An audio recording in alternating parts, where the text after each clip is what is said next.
Hello everyone, welcome to a new video. তোমরা এখন যে ফুটেজটা দেখছো ওটা অ্যাকচুয়ালি একটা log footage, specifically S log, কারণ আমি সনির ক্যামেরা ইউজ করছি। আর যদি তোমরা এই এস লগ ফুটেজটাকে গ্রেড করো তাহলে এটা কিছুটা এরকম দেখতে লাগবে।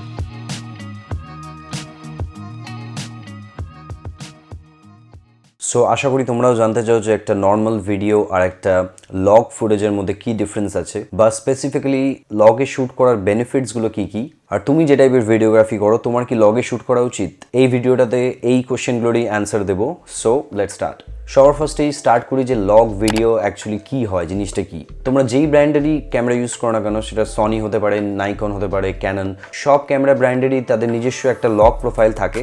ক্যাননের ক্ষেত্রে লাইক সি লগ, সনির ক্ষেত্রে এস লগ, নাইকনের ক্ষেত্রে এন লগ ইত্যাদি। যে এন্ট্রি লেভেল যে ক্যামেরাগুলো আছে সেইগুলোর মধ্যে এই ফিচারটা ইউজুয়ালি থাকে না, বাট তোমরা যদি একটু হায়ার মডেল পারচেস করো যে কোনো ব্র্যান্ডের, তার মধ্যে ইউজুয়ালি ব্র্যান্ড এই ফিচারটা প্রোভাইড করে থাকে। নর্মালি আমাদের ক্যামেরা থেকে আমরা যে নর্মাল যে ভিডিওটা রেকর্ড করি, যেটা out of the box usually যে সেটিংসে আসে, সেটা রেক 709 এ হয়, মানে ওটাকে আমরা বলি রেক 709 ফুটেজ। আর সেই রেক 709 যে ভিডিওটা হয়, সেটা যে প্রসেসিং ব্যাপারটা ওটা ক্যামেরা পুরোটাই নিজে থেকে করে, like sharpness, colour, contrast, even noise reduction apply করে ক্যামেরা নিজে থেকেই। তোমরা যে নিজেদের স্মার্টফোন থেকে যে ভিডিওটা রেকর্ড করো ওটাও একটা রেক 709 ভিডিও। আর এই রেক 709 ফরম্যাট বাদেও আরো ফরম্যাট হয়, তার মধ্যেই একটা হচ্ছে লগ ফরম্যাট। আর কিছু ক্যামেরাতে যাদের মধ্যে এইচডিআর সাপোর্ট আছে, like high dynamic range video record করার যে সুবিধাটা আছে যে ক্যামেরার মধ্যে, তাদের মধ্যে কিছু এইচডিআর প্রোফাইলসও থাকে। সনির ক্ষেত্রে যেরকম এইচএলজি প্রোফাইল, ওটা actually HDR profiles, like HLG 2 বা এইচএলজি 3। এবার চলে যাচ্ছি যে লগ ফরম্যাট ভিডিওর ব্যাপারে।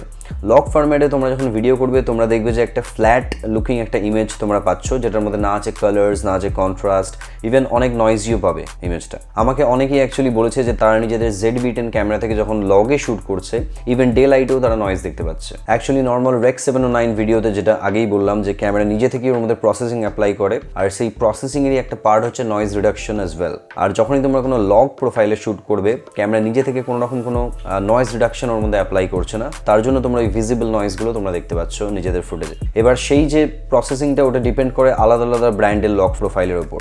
So moral of the story হচ্ছে এটা যে রেক 709 হচ্ছে একটা প্রপার একটা এডিটেড ইমেজ বলতে পারো, একটা প্রসেসড একটা ইমেজ।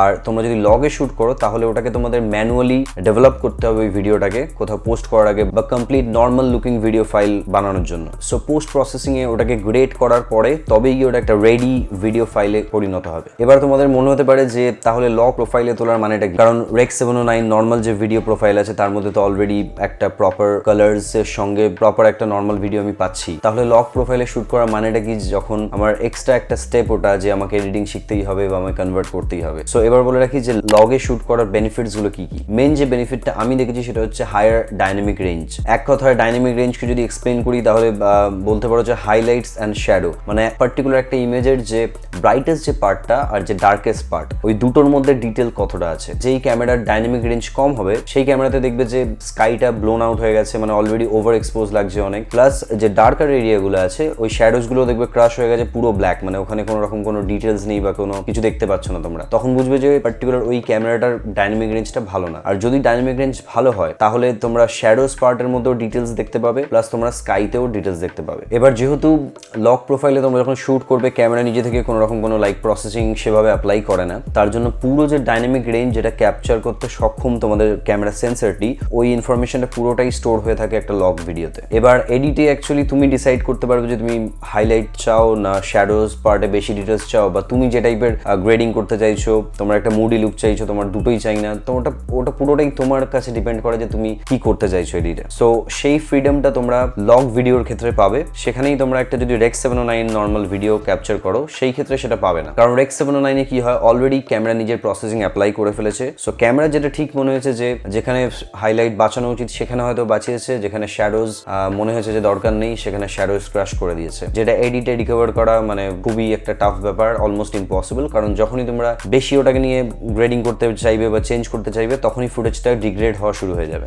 সো রেক 709 অলরেডি একটা বেকড ইন একটা ইমেজ যার মধ্যে colours contrast already baked in হয়ে আছে, আর এস লগ বা নর্মাল যে লগ ভিডিও, ওটা একটা বলতে পারো যে যার মধ্যে সবকিছুই তোমাকে নিজে পোস্ট প্রসেসিং এ অ্যাড করতে হবে। এটা একটা বেনিফিট যে তুমি যে টাইপের লুক ক্রিয়েট করতে চাইছো বা তুমি যে টাইপের ভিডিও বানাও সেই পার্টিকুলার লুকটা তোমরা ক্রিয়েট করতে পারবে। এবার অনেকেরই হয়তো এটাও মনে হতে পারে যে নর্মাল যে রেক 709 ভিডিও আছে ওটাকেও তো কালার গ্রেড করাই যায়, মানে অনেকেই দেখবে যে ফোনের ভিডিও তারা কালার গ্রেড করে। হ্যাঁ, ওটা একদমই পসিবল, বাট সেটা একটা লিমিটেড। ভাবো যে অলরেডি একটা কালার্ড মানে ফিনিশড একটা পেন্টিং এর তোমরা কালার চেঞ্জ করছো নিজের হিসাবে, ওটা একটা লিমিটেড ওয়েতেই করতে পারবে, ওর থেকে বেশি করলে পেন্টিংটা নষ্ট হয়ে যাবে। আর লগ ভিডিও হচ্ছে নর্মালি বলতে পারো যে এমন একটা পেন্টিং যার বেসিক আউটলাইনটা করা আছে আর নর্মাল একটা কালার প্যালেট আছে। এবার বাকিটা তোমরা নিজেদের টেস্ট হিসেবে তোমরা অ্যাড করতে পারো, সাবস্ট্রাক্ট করতে পারো, ওটা পুরোটাই তোমাদের হাতে। আর এন্ড অফ দ্য ডে ওগুলো করার পরে অনেক বেশি ক্লিনার আর একটা বেটার রেজাল্ট পাবে, যেটা রেক 709 এ পসিবল নয়। কিছুটা বলতে পারো যে র ফটোজ এর মতো, মানে যারা র ফটো ক্যাপচার করো তারা জানো যে জেপেগ ফটো তো অবশ্যই এডিট করা যায় লাইটরুমে বা যে কোনো সফটওয়্যারে। তোমরা জেপেগ একটা যে নর্মাল ফটো হয় ওটাকে এডিট করতে পারবে,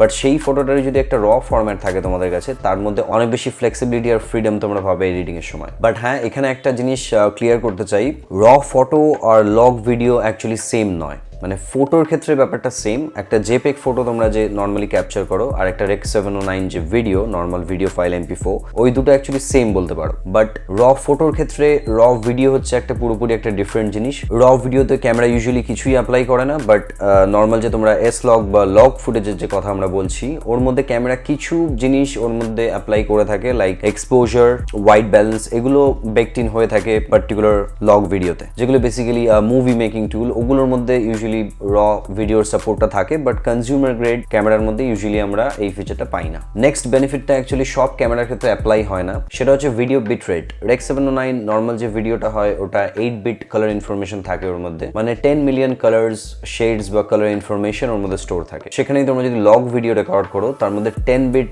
কালার ডেপথ ইউজুয়ালি থাকে। এবার 8 বিট আর 10 বিট শুনতে অনেক কম লাগছে, বাট এই দুটোর মধ্যে অনেক বেশি ডিফারেন্স আছে। 8 বিট ভিডিও মানে হচ্ছে যার মধ্যে 10 মিলিয়ন কালার্স আছে, আর যেটা 10 বিট ভিডিও তার মধ্যে 1 বিলিয়ন কালার্স আছে। সো কালার্স এর যে শেডস বা ইনফরমেশন ওগুলো অনেক বেশি আছে। তোমরা এডিটিং এ যে কালারের যে রোল অফটা আছে ওটা অনেক বেশি স্মুথ পাবে, অনেক ভালো কালার গ্রেড করতে পারবে নিজেদের ফুটেজটাকে। আর 8 বিট ফুটেজ বেশি যদি তোমরা কালার শিফট করতে চাও বা বেশি স্যাচুরেশন, কন্ট্রাস্ট এগুলো বাড়াও, তাহলে দেখবে যে ফটোর মধ্যে ব্যান্ডিং আসছে। আর ব্যান্ডিং আসার মেন কারণ হচ্ছে পার্টিকুলার ওই কালার রোল অফটার জন্য যে শেডস গুলো দরকার কালার্স এর, ওই কালার্স এর শেডস গুলো ওই ভিডিও ইনফরমেশনটার মধ্যে নেই। তার জন্য পিক্সেলের মধ্যে তোমরা কালার ডিফারেন্স দেখতে পাচ্ছ, তার জন্যই ওভারঅল ইমেজটার মধ্যে একটা ব্যান্ডিং ক্রিয়েট হচ্ছে। প্রথমে যেটা মেনশন করেছিলাম যে সব লগ ফুটেজ অ্যাকচুয়ালি এটা অ্যাপ্লাই হয় না, কারণ বিশেষ করে সনির ক্যামেরাতে, আমি যেরকম ইউজ করেছি সনি ZV-10, এই ক্যামেরাটার মধ্যে এস লগ আছে, বাট এই ক্যামেরাটি হচ্ছে একটা 8 বিট ক্যামেরা, যার মধ্যে এস লগ যে ভিডিওটা আমরা রেকর্ড করি সেটাও 8 বিটেই হয়। তাই সেরকম কোনো এক্সট্রা বেনিফিট পাই না আমি কালার গ্রেডিং এর সময় ZV-10 camera S log footage থেকে। আরেকটা ইম্পর্টেন্ট বেনিফিট, যারা অ্যাকচুয়ালি মাল্টিপল ক্যামেরাতে শুট করো বা কোনো প্রফেশনাল ভিডিও ক্রিয়েশন ফিল্ডে আছো, তারা অ্যাকচুয়ালি মাল্টিপল ক্যামেরা দিয়ে তারা শুট করে, কিছু ড্রোন শটও হয়, কিছু ক্লোজ আপ হয়। এবার রেক 709 এ তোমরা যদি রেকর্ড করতে থাকো ভিডিওগুলো, তাহলে দেখবে যে প্রতিটা ফুটেজের কালার কন্ট্রাস্টের মধ্যে অনেক বেশি ডিফারেন্স। তার কারণ হচ্ছে প্রতিটা ব্র্যান্ড তাদের নিজের হিসেবে প্রসেসিং অ্যাপ্লাই করে নিজেদের নর্মাল ডিফল্ট ভিডিওতে। কোনো ভিডিও দেখবে একটু বেশি পাঞ্চি, কোনোটা একটু বেশি মুডি বা ডার্ক। স্মার্টফোনের ক্ষেত্রেও অ্যাকচুয়ালি সেম জিনিসটাই হয়। তোমরা দেখবে যে মাল্টিপল ক্যামেরাজের যে হার্ডওয়্যারটা, যে ক্যামেরা যে মডিউলটা আছে, লাইক IMX সামথিং কিছু একটা নাম্বার, সেই মডিউলটা হয়তো দেখবে সেম অ্যাক্রস 2-3টে ডিভাইস, বাট সেই ডিভাইসগুলো থেকে তোমরা যখন ফটো ক্যাপচার করবে বা ভিডিও ক্যাপচার করবে, দেখবে যে সবার কালার কন্ট্রাস্ট ডিফারেন্ট। তার কারণ হচ্ছে স্যামসাং যেভাবে নিজের প্রসেসিং অ্যাপ্লাই করে ফটোজে আর ভিডিওজে, সেভাবে হয়তো ওপো বা ভিভো করে না। তাই হার্ডওয়্যার সেম থাকলেও আউটপুটটা দেখবে ডিফারেন্ট। আর লগ প্রোফাইল যেহেতু একটা ফ্ল্যাট নিউট্রাল একটা লুক দেয়, তাই জন্য এডিটিংয়ে তোমরা যখন মাল্টিক্যাম ইউজ করছো, ওগুলোকে কালার ম্যাচ করা গ্রেডিংয়ে অনেক বেশি একটা ইজি টাস্ক। তাহলে ভার্ডিক্টটা কি, যে log is the best? Actually সব ক্ষেত্রে নয়, কারণ কেউ যদি বিগিনার হয় বা কারোর কাছে যদি টাইম কম থাকে, তাহলে আমার মনে হচ্ছে নর্মাল যে রেক 709 ভিডিও যেটা আছে ওটাই তাদের জন্য বেস্ট সেটিংস। কারণ লগ ফুটেজকে গ্রেড করা, প্রসেস করা, ওটা একটা আলাদাই একটা স্টেপ, যেটা টাইম কনজিউমিং, যেটা অনেকজনের কাছেই থাকে না।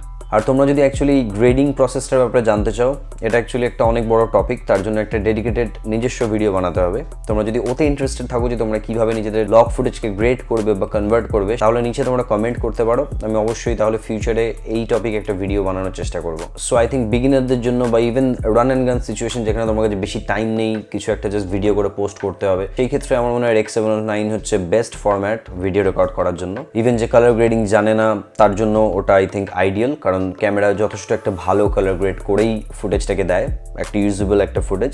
তারপরে যদি তোমরা মাইনার কিছু টুইক করতে চাও সেটা তো এডিটিংয়ে তোমরা করতেই পারবে, বাট লগ ফুটেজে গ্রেডিং হচ্ছে মাস্ট, অ্যাটলিস্ট আমার কাছে। আর অ্যাকচুয়ালি এই কথাটা আমি বললাম তার একটা রিজনও আছে, কারণ অনেকজনকে আমি দেখেছি যারা লগ প্রোফাইলে শ্যুট করে বাট এডিটিংয়ে জাস্ট একটা কনভার্সন লাট ওর মধ্যে অ্যাপ্লাই করে দিয়ে ভিডিও ফাইলটাকে প্রসেস করে দেয়। সো এডিটিংয়ে যদি ডাইনামিক রেঞ্জের অ্যাডভান্টেজটাই তোমরা না নিলে বা তোমরা কালার গ্রেড করলেই না, তাহলে লগ ফুটেজে শ্যুট করার কোনো মানেই হয় না। তার থেকে ভালো রেক 709-এ শ্যুট করা অনেক বেশি ভালো, যেটা একটা ইজি টু শেয়ার একটা ফাইল। আর আমাকে যদি জিজ্ঞেস করো, আমি অ্যাকচুয়ালি পার্সোনালি HLG প্রোফাইলগুলো ইউজ করি আমার সোনি ZV-10 ক্যামেরাতে। তার মেন রিজন হচ্ছে আগে যেটা তোমাদেরকে এক্সপ্লেন করেছিলাম, HLG প্রোফাইল হচ্ছে basically HDR video. So sensor যে ডাইনামিক রেঞ্জটা ক্যাপচার করতে যেটা সক্ষম, সেটা আমি অলরেডি অ্যাচিভ করতে পারছি HLG প্রোফাইল ইউজ করে। আর যেহেতু এটা একটা 8-bit camera, so 10 million colours আমি পাচ্ছি। সো আমি S-Log-এ যদি শ্যুট করি তাতে আমি কোনো এক্সট্রা অ্যাডেড বেনিফিট পাচ্ছি না, যেটা আমার কালার গ্রেডিংয়ে যেটা হেল্প করবে। আর S-Log-এ অ্যাকচুয়ালি শ্যুট করা তখনই আমার জন্য বেনিফিশিয়াল যখন আমি পার্টিকুলার কোনো মুড ক্রিয়েট করতে চাইছি বা কালার পুরোটাই নিজের হিসেবে আমি কালার গ্রেড করতে চাইছি। সেই ক্ষেত্রে আমার মনে হয় যে S-Log-এ শ্যুট করা উচিত আমার, but otherwise HLG is fine, যেখানে খুব বেশি কালার গ্রেডিং করারও দরকার নেই। প্লাস আমি যে ম্যাক্স যে ডাইনামিক রেঞ্জটা পসিবল সেন্সার ক্যাপচার করতে, সেই হাই ডাইনামিক রেঞ্জ ভিডিওটাও আমি পাচ্ছি। বাট হ্যাঁ, ডেফিনেটলি আমার ক্যামেরাটা যদি 10-bit হতো আমি অলওয়েজ S-Log শ্যুট করতাম, কারণ আমার মনে হয় যে S-Log actually best possible format Sony ক্যামেরাসের জন্য। আর হ্যাঁ, তোমরা যদি জানতে চাও যে নর্মাল যে কিট লেন্স আছে, ওই কিট লেন্স ইউজ করে তোমরা কিভাবে একটা পোর্ট্রেট ফটোগ্রাফির যে লুকটা হয় ওটা অ্যাচিভ করতে পারবে, তাহলে অবশ্যই এই ভিডিওটা দেখো। আমি উপরে কোথাও একটা লিঙ্ক দিয়ে দেবো। সে তোমরা যেই ব্র্যান্ডেরই ক্যামেরা ইউজ করো না কেন, ওর সঙ্গে যে চিপ যে কিট লেন্সটা আসে, ওই কিট লেন্সটা ইউজ করেও তোমরা ম্যাক্সিমাম বেনিফিট পাবে নিজেদের পোর্ট্রেট ফটোগ্রাফিতে। আর আজকের জন্য এইটুকুই। Thanks for watching. আর তোমাদের যদি কোনো কোয়েশ্চেন্স আর কোয়ারিজ থাকে বা কিছু বুঝতে অসুবিধা হয়, তোমরা নিচে কমেন্ট করো। আদারওয়াইজ তোমরা ইনস্টাগ্রামে ডাইরেক্ট DM করতে পারো। আর ইনস্টাগ্রাম যে আইডিটা আছে ওটা আমি নিচে কোথাও একটা মেনশন করে দেবো। আর ভিডিওটি থেকে যদি কোনো রকম কোনো হেল্প হয়ে থাকে তোমাদের, তাহলে প্লিজ চ্যানেলটাকে সাবস্ক্রাইব করো আর লাইক করতে একদমই ভুলো না। ইচ অ্যান্ড এভরি উইক আমি এরকমই ভিডিও নিয়ে আসতে থাকি। সো আজকের জন্য বাই। লগ ফরম্যাটে তোমরা যখন শ্যুট করবে সরি